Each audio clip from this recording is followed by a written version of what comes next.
పుట్టడం అన్నది భగవంతుడి సృష్టి అమ్మ నాన్న ద్వారా. కానీ మన ప్రవర్తన అన్నది మనదే. ఇప్పుడు మనం మంచిగా ఉండాలా చెడ్డగా ఉండాలా ఏంటన్నది మనం చేస్తే మన నిర్ణయం కదా.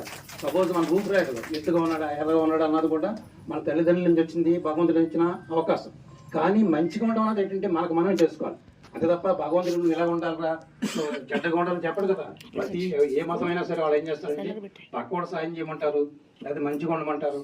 అవన్నీ చేసినప్పుడు ఏమవుతుందంటే కొన్నాళ్ళ తర్వాత ఏం చేస్తారంటే ఒక మంచితనం అన్నది వ్యాప్తి. ఎందుకంటే ఎప్పుడు కూడా మీద అంటుంటాం తులసి మొక్కలు పాతండి, గంధాయి మొక్కలు కాదు. గంధాయి మొక్కలు ఉంటాయి ఎక్కడెక్కడ. గంధాయి మొక్కలు తీసేసి ఏం చేస్తారంటే దాన్ని తులసవనంగా చేసినప్పుడు ఏమవుతుందంటే భవిష్యత్తులో ఏం చేస్తారంటే అంతా కూడా ఆహ్లాదకరమైన వాతావరణం వస్తుంది.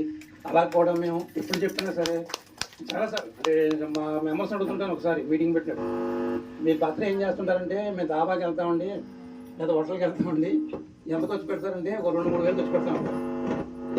నేనేమంటానంటే అది ఖర్చు మీ ఇష్టం అంటాం. హోటల్కి వెళ్తారా దాబాకి వెళ్తారని కాకుండా ఒక 100 రూపాయలు పెట్టి మీరు మొక్క నాటారు అనుకుంటాం.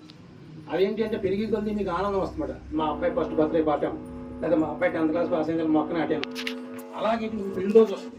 అలా కానీ ఏదైనా సరే మంచి కార్యక్రమాలకు ఎప్పుడు కూడా ఒక మొక్కను నాటడం కానీ అది చేసినప్పుడు ఏంటంటే భవిష్యత్తులో మన లేకపోయినా సరే సమాజానికి ఉపయోగపడే కార్యక్రమాలు. అలా చిన్న కార్యక్రమం ప్రారంభమైనప్పుడు చాలాసార్లు ఏంటంటే మనం ఏమనుకుంటాం నేను ఒక్కడిని ఏం చేయగలను అనుకుంటా. మొక్కలతోటి ఏంటంటే సమాజం మారాలంటే మనం కలిస్తే మారుతుంది.